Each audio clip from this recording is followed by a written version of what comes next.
Entre los aspectos destacados está la estimación de parámetros poblacionales, que vamos a ver esta situación de los parámetros poblacionales. Está lo referente a la prueba de hipótesis, que también lo vamos a ver.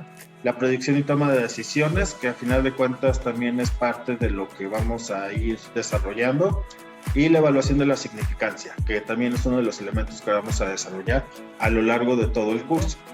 También debemos de tener presente que hay variables cualitativas y variables cuantitativas, porque también incluso en los cálculos estadísticos hay ocasiones en que hacemos cálculos estadísticos relacionados con variables cualitativas. Y dentro de estos cálculos estadísticos, que también los vamos a ver en la siguiente sesión, los de las variables cualitativas, sacamos elementos que nos permiten hacer inferencias. Las variables cualitativas representan características o atributos que no se pueden medir de forma numérica. Cuando tenemos este tipo de variables, se clasifican en categorías o grupos. También dentro de esta parte de las cualitativas tenemos dos, que son las nominales, que en ese sentido no tienen un orden inherente entre las categorías. Cuando nosotros hablamos de los colores, son en ese sentido categorías nominales, pero no podemos decir que el azul va antes que el verde o que el verde va antes que el marrón. De la misma manera que sucede con los idiomas, no podemos decir que el español va antes que el francés o que el francés va antes que el italiano. Son en ese sentido variables cualitativas de tipo nominal. Pero también tenemos variables cualitativas de tipo ordinal, que existe una jerarquía u orden en estas categorías. Cuando hablábamos, por ejemplo, de la secundaria, nosotros sabemos que en ese sentido en México primero pasamos por el preescolar, después del preescolar pasamos a la primaria, después de la primaria pasamos a la secundaria, a la preparatoria, a la universidad, al posgrado. Entonces digamos que son cualitativas. En ese sentido, cada una de las que hemos mencionado son cualitativas, pero en ese caso sí hay un orden. En ese caso sí decimos que primero hay que pasar por uno para poder llegar al otro, y ya que concluimos este, podemos llegar al otro. Ese es el orden relacionado con las variables cualitativas ordinales. En el caso de las variables cuantitativas, estamos hablando de números, estamos hablando de que expresamos en términos numéricos y podemos medir o contar estas variables. Aquí también tenemos dos tipos, las discretas, que son valores numéricos que solo pueden tomar valores enteros. En ese sentido decimos el número de estudiantes en una clase es 11. No podemos decir que el número de estudiantes en una clase es 11 y medio, porque entonces decimos ¿y dónde está el otro medio? ¿Y por qué dices que es un medio? A final de cuentas no es una medida factible.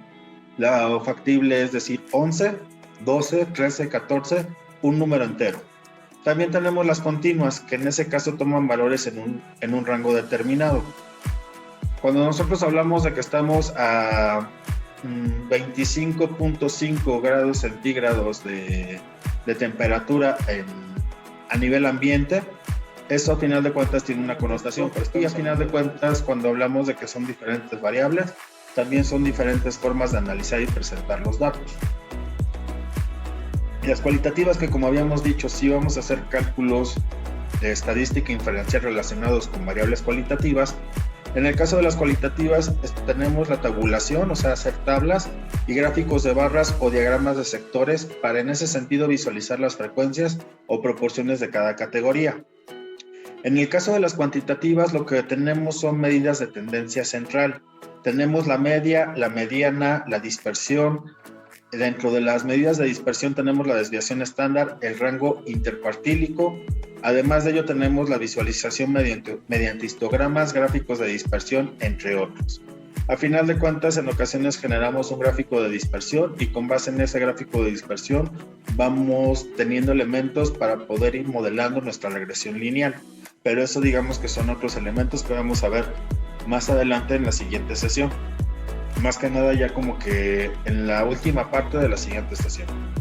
También ahora vamos a hablar de esta situación de lo que estábamos señalando, de que conforme nos vamos alejando, ya sea hacia el más infinito o el menos infinito, es más difícil que vayamos a encontrar algún valor. En ese sentido, lo que se dice de la distribución normal es que cuando tenemos una distribución normal, aproximadamente el 68% de los datos están dentro de una desviación estándar. Esta es una desviación estándar.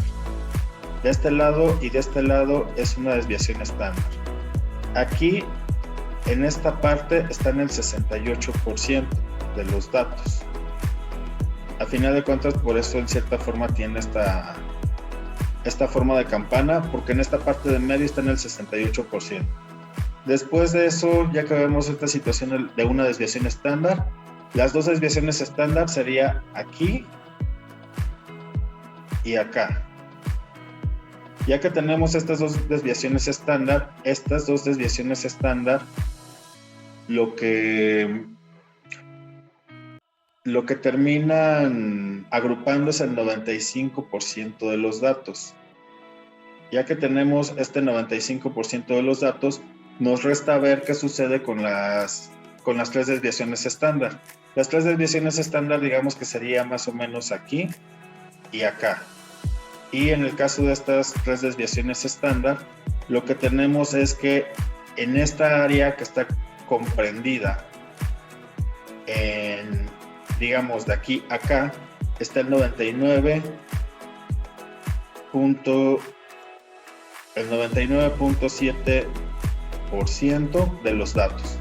Eso es lo que nosotros tenemos dentro de esta situación de las relaciones entre la media y la desviación estándar, refiriéndonos a la distribución normal. Al momento que nosotros decimos que en esta área que está dentro de la campana de Gauss están en el 99.7% de los datos, conforme nos vamos alejando, es por eso que se va incrementando o más bien se va disminuyendo la posibilidad de que encontremos un valor, precisamente porque la gran cantidad de los valores, más del 99% de los valores, está ubicado aquí. Lo que está fuera de estos valores, a final de cuentas, ya son porciones muy mínimas, y esas porciones muy mínimas, conforme nos vamos alejando, es menor la probabilidad de que encontremos algún valor. Entonces, digamos que es más que nada eso. Esa es a lo que nos referimos con la regla empírica. La regla empírica tiene que ver con lo que acabamos de dibujar. Vamos a hacer lo siguiente, que en este caso es cargar un data frame. En este data frame vamos a colocarle el ejecute. Aquí lo que nos dice es datos comparación, data frame, y dice que son 17 observaciones de 3 variables. La primera variable es año, la primera cantidad de turistas Río, la segunda cantidad de turistas Barcelona. Si nosotros damos clic aquí en esta parte de environment, si le damos clic en esta parte, no en la flecha, sino en esta parte, lo que va a hacer es que nos va a abrir una tabla. En esa tabla vamos a ver esta cuestión del año, los años que están registrados en el data frame que hicimos, el data frame que está en este script. Ya que tenemos los datos del año, vemos las cantidades y demás, vemos esta columna que son la cantidad de turistas de Río, la cantidad de turistas de Barcelona. Eso es lo que vemos cuando hacemos clic en esta parte aquí. Si hacemos clic aquí en la flechita, lo que va a hacer es que nos va a decir año, cantidad de turistas Barcelona, y nos va a decir más o menos los primeros valores, pero no nos va a sacar todos los valores. Entonces, como no nos saca todos los valores, mejor le damos clic aquí, ya vemos toda la tabla completa y decimos, bueno, en relación a la tabla parece ser que hay algunos valores NA. Esos valores NA, bueno, pues deben de tener alguna función, los dejamos ahí. Conforme vamos avanzando, también vamos viendo que en esta parte se van generando los diferentes cálculos. Aquí, como en este cálculo no hubo ningún tipo de problema, todo aparece en azul en la consola. Aquí vamos a hacer lo siguiente, vamos a darle a ejecutar y vamos a ver lo que sucede en la consola. Le damos a ejecutar y nos dice que error en ggplot, datos comparación y demás, porque no encontraron la función ggplot. Como no cargamos la función ggplot2, por eso no se pudo hacer la gráfica. Entonces lo que sucede es eso. Se creó el data frame comparación, lo podemos consultar en la ventana environment, sin embargo no obtuvimos la visualización de los datos porque no cargamos ggplot2. El procedimiento indicado sería el siguiente: cargamos el data frame, después de cargar el data frame colocamos library ggplot2, que aquí arriba no está. Aquí arriba no está ggplot2, por eso no nos hizo el gráfico. Una vez que colocamos library ggplot2, le decimos run, y aquí abajo vemos como en letras azules dice library ggplot2 porque no hubo ningún tipo de problema. Ahí a final de cuentas fue un proceso que realizó, que está en letras azules, y al momento de estar en letras azules, más que nada es eso. El procedimiento fue exitosamente realizado. Entonces, ahora que ya tenemos esta parte, le decimos que ejecute el código que habíamos colocado, todo este código que es a final de cuentas el mismo que aparece acá arriba, y ya que le demos ejecutar, vamos a ver cuál es el resultado en la ventana de plots, que es la de la esquina inferior derecha. Entonces le damos ejecutar.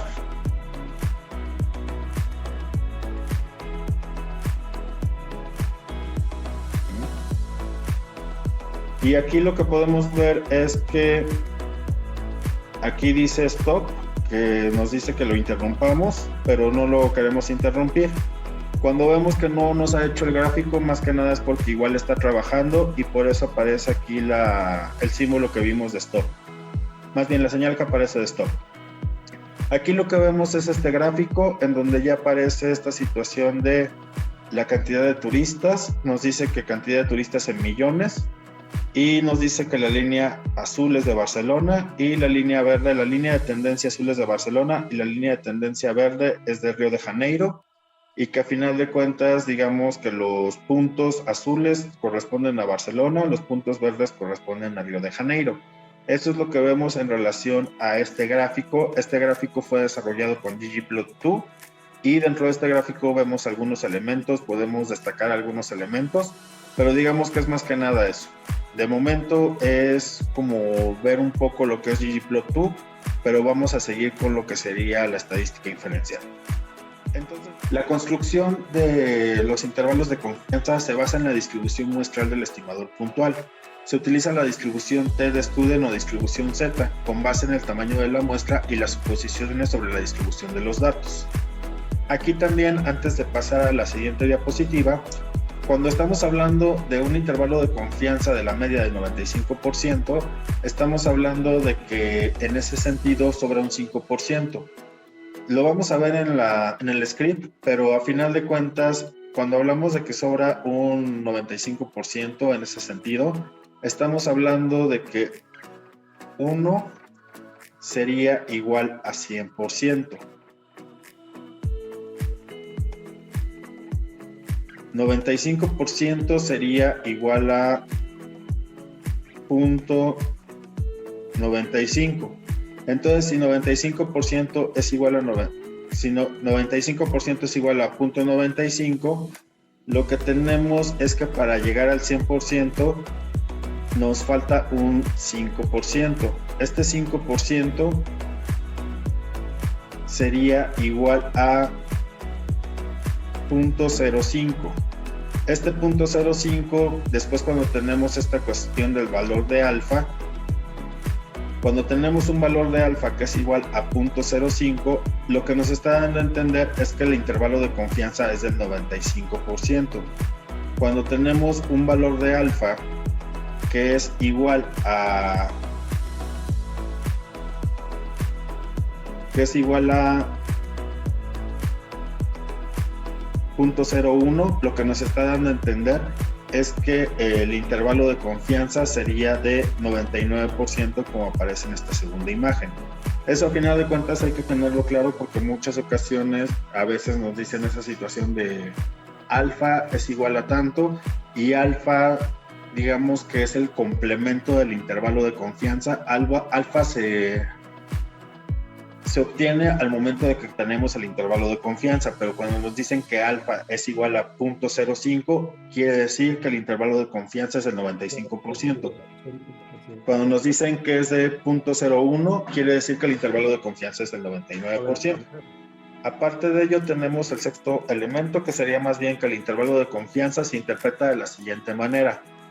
Nosotros ahorita vamos a hacer los cálculos, pero ya que tenemos los cálculos, vamos a tener que realizar este tipo de interpretaciones que son, o más bien este tipo de redacciones que es, estamos 95% seguros, porque al final de cuentas es el nivel de confianza que vamos a utilizar, de que el verdadero valor del parámetro se encuentra dentro del intervalo de confianza, que va de determinado punto a determinado punto, que eso los vamos a obtener al momento de realizar los cálculos en RStudio.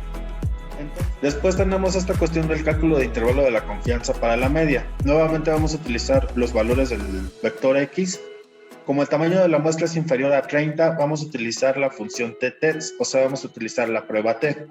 Nuestro nivel de confianza será del 95% y vamos a utilizar la función conf.level para especificar el nivel de confianza.